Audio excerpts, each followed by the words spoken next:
రాష్ట్రం వస్తే నీకు మొక్కులు చెల్లిస్తానని చెప్పి తిరుమల తిరుపతి దేవస్థానంలో కల్వకుంట్ల చంద్రశేఖర్ వారు మొక్కు చెల్లించారు.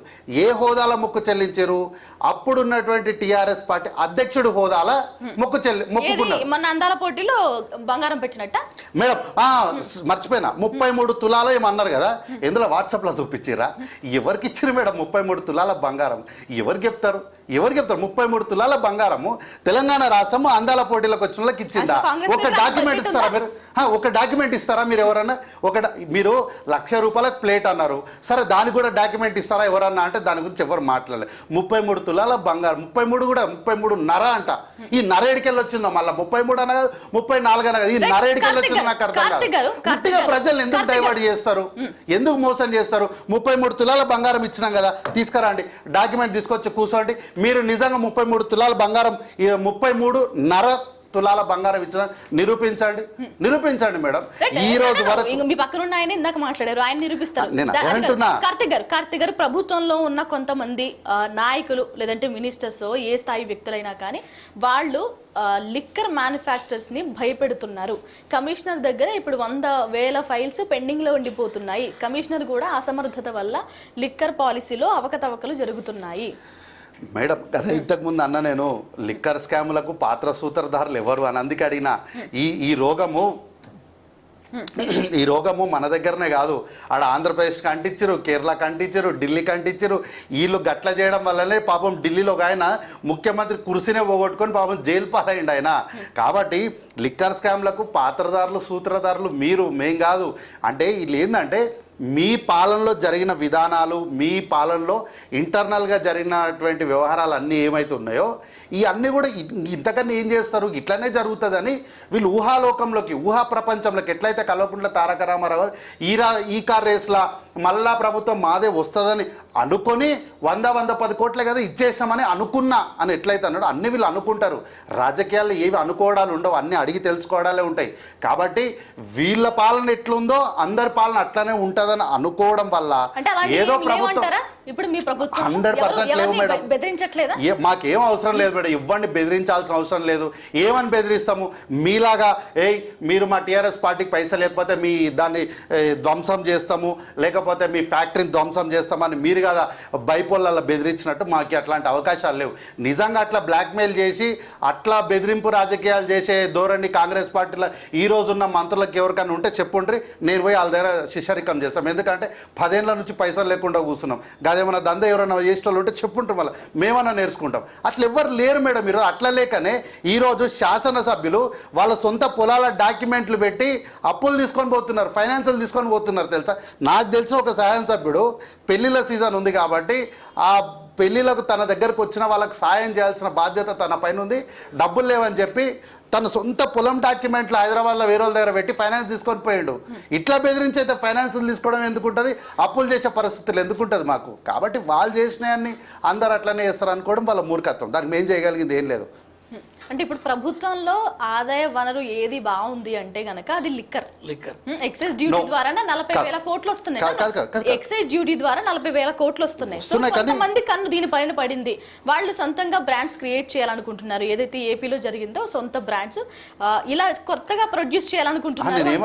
వాళ్ళ మిత్రులకే ఉంటాయి, అట్లా మాకు ఉండవు. ఆయన ఎవరు? కాంగ్రెస్ నాయకుల గురించి కాదు.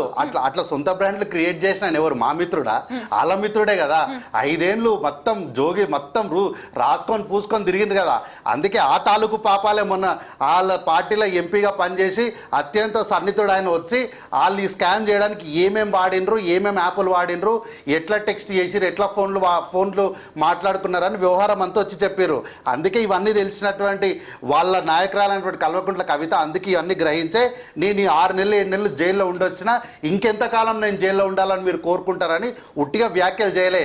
ఆడ చేసిన వ్యాఖ్యల తాలూకు ఎఫెక్ట్ మళ్ళీ ఏడబడుతుందో ఆమెకు అర్థమైంది. మళ్ళీ నేను జైలుకు పోయేటట్టున్నా అని చెప్పే ఆమె అట్లాంటి వ్యాఖ్యలు చేసి ఈరోజు మొత్తం టీఆర్ఎస్ పార్టీ కూడా 3 ముక్కలుగా చీలిపోయి ఎవరు ఏ నాయకుడి కింద ఏ కార్యకర్త ఉన్నారో ఎక్కడెక్కడ వాళ్ళ పార్టీ ఉందో ఎక్కడ తెలియకుండా ఉన్నారు. కాబట్టి అయోమయంలో ఏంది అంటే వార్తల్లో నిలవాలి. మొన్నటిదాకా మహిళల కాళ్ళు గడిగిపించారు అన్నారు.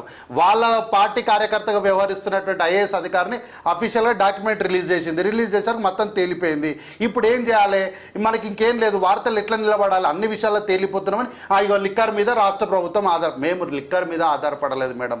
మేము ఆధారపడిందంతా కూడా ఈ రాష్ట్రంకి వస్తున్నటువంటి పెట్టుబడుల పైన ట్యాక్స్ల రూపంలో వచ్చేటువంటి ఎగుమతులు దిగుమతులు. మా రైతన్నలు పండించినటువంటి సన్నల్ని మేము ఫిలిప్పైన్స్ రాష్ట్రానికి ఎగుమతి చేయడం వల్ల వచ్చిన డబ్బులు లాంటి, అంటే అట్లాంటి డబ్బులపైన మేము ఆధారపడుతున్నాం. కానీ లిక్కర్ పైన ఆధారపడాల్సిన అవసరం, అంత దౌర్భాగ్యం మా ప్రభుత్వానికి అయితే లేదు. ధరలు మాత్రం 17 నెలల్లో 2 సార్లు పెంచుతారు. ఇదే కాదు మేడం, అందుకే ఏమంటున్నా, మహిళల్ని పిలిపించండి. మహిళల్ని పిలిపించి ఇట్లా ధరల్ని పెంచడాన్ని మేము వ్యతిరేకిస్తున్నామని మహిళలు ఎవరన్నా చెప్తారని చూడమనండి. ఎవరు చెప్పారు? అట్లా హర్షిస్తారు వాళ్ళు. వాళ్ళ సంతోషమే మాకు ముఖ్యం, వాళ్ళు బాగుండాలి, మాకు అదే సంతోషం. అంతకు మించి మాకేం అవసరం లేదు.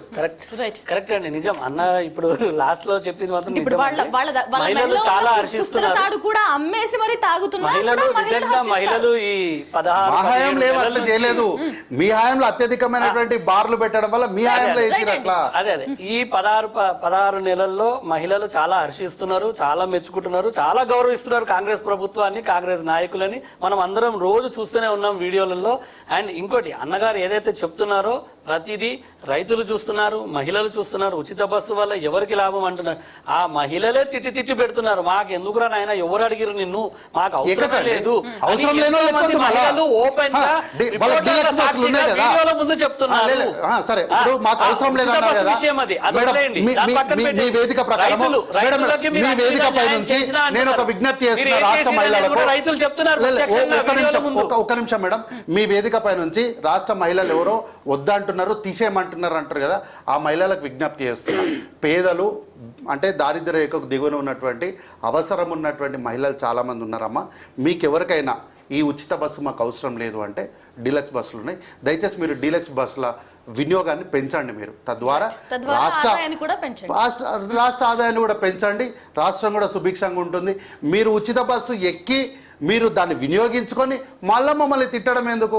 మీరు ఉచిత బస్సు ఎక్కకండి, డీలక్స్ బస్సు ఉంది. మీకు అవసరం లేదన్నప్పుడు డీలక్స్ బస్సు ఎక్కండి. కానీ మా మహాలక్ష్మి పథకంలో ఉచిత బస్సు అవసరము చాలామంది ఆడపిల్లలకు ఉంది. తద్వారా వాళ్ళు చాలా విషయాల్లో వారు కొంత వెనకేసుకుంటున్నారు. వాళ్ళు అనవసరంగా వాళ్ళని ఇబ్బంది పెట్టొద్దు. మీరు ఫ్రీ బస్సులు ఇస్తాం, వెనకేసుకుంటున్నారు. ధరలు పెంచుతాం, అప్పుడు కూడా హర్షిస్తున్నారు. Great logic. ఏంటి మేడం, నాకు అర్థం కాలేదు. అదే లిక్కర్ ధరలు పెంచుతాం, అప్పుడు కూడా లేడీస్ హర్షిస్తారు కదా. ఇప్పుడు మీ క్వశ్చన్ మళ్ళీ అడగండి, నాకు అర్థం కాలేదు. నేను ఏమంటున్నానంటే, ఫ్రీ బస్ ఇస్తాం, అప్పుడు కూడా పేద మధ్య తరగతి దారిద్ర రేఖకు దిగువన ఉన్న మహిళలందరూ హర్షిస్తారు, వినియోగించుకుంటారు. నెలకి 3,000 వెనకేసుకుంటారు. ఆ మిగిల్చిన 3,000 4,000 తీసుకొచ్చి మీ లిక్కర్ ధరల పెంపకంలో పంచిపెడతారు. ఇది ఎట్లుంటదంటే, ప్రభుత్వం పైన ఖచ్చితంగా ఏదో ఒక ఆరోపణ చేయాలని బాగా కంకణం కట్టుకున్న వాళ్ళు ఇట్లా మాట్లాడతారు మేడం. ఇప్పుడు వీళ్ళు 4,000 పెంచుకుంటే వీళ్ళు పోయి బార్ షాప్లో ఒకసారి మంది అవుతారా మేడం? నాకు తెలియక అడుగుతా. అంటే ఇప్పుడు ఏంది, మీరు ఉచిత బస్సు ప్రయాణంలో డబ్బులు మిలిగించుకున్న మహిళలు పోయి మంది అవుతున్నారు అంటున్నారా? అదేనా మీరు అంటున్నారు? అదేనా మీరు అంటున్నది? ఎస్ అని చెప్పండి. చెప్పండి. ఇదే మాటనే. పెన్షన్ తీసుకుంటున్నారు, మీకు ఇట్లా నెలకి పెన్షన్ ఇస్తున్నాడు. నెల రాగానే మీరు ఏదో సాయంత్రం పూట ఏదో ఇంత తాగుదాం అనుకునేసరికి గీటర్లు తాగేసరికి అందులో పైసలు గుంజేస్తున్నాడు 4-5 మీకు ఇస్తుంది 2,000 అయితే ఉల్టా 4-5 మన దగ్గరికి వెళ్ళి గుంజేస్తున్నాడు. అది కేసీఆర్ గారి తెలివి అని విమర్శించిన రేవంత్ రెడ్డి గారు. ఈ ప్రశ్న ఇప్పుడు మీరు అన్న ప్రశ్నకు వీళ్ళు వేసిన దానికి కాంటెక్స్ట్ రెండింటికి సంబంధం లేదు. మీరు ఏమన్నారు? మహిళలు ఎవరైతే 4,000 రూపాయలు మిలిగించుకుంటున్నారో వాళ్ళు పోయి మందు దగ్గర ఖర్చు పెడుతున్నారు అంటారు. అంతే కదా? వాళ్ళు కాదు, మీరు తీసుకురాకండి. వాళ్ళ హస్బెండ్స్ లేదంటే వాళ్ళ కొడుకులో ఏదో ఒకటి ఒక సర్వే పెట్టండి మేడం. మీరు ఇప్పుడు పోల్ పెట్టండి, మీరు మిలిగించుకున్న డబ్బులు మీ ఇంట్లో వాళ్ళు తీసుకుపోయి మంద అవుతున్నారు అని అడగండి. కాదు మేడం, పెట్టండి మేడం, పోల్ పెట్టండి దానికి. మేడం, దారిద్ర్య రేఖకు దిగున ఉన్నటువంటి వాళ్ళు చాలా మంది షాపింగ్ మాల్స్లా చిన్న ఉద్యోగాలు చేసుకునే వాళ్ళు ఆడపిల్లలు ఆ మిగిలిన డబ్బుల్ని ఎందుకు వాడుకుంటున్నారు ప్రత్యేకంగా నేను ఆ విషయాలు చెప్పకూడదు, ఆ విషయాలు చెప్పకూడదు కూడా. వాళ్ళకు ఉన్నటువంటి అనేకమైనటువంటి అవసరాలకు అవి ఉపయోగపడుతున్నాయి. దాన్ని తీసుకొచ్చి వాళ్ళకి ఇస్తున్నారు, వీళ్ళకి ఇస్తున్నారు, మందు తాగుతున్నారు అంటే ఇప్పుడు 5 రూపాయలు 10 రూపాయలు పెంచకపోతే ఇక వాళ్ళు మందే తాగారా? అంటే రేట్లు పెంచినందుకే మందు తాగుతున్నారా?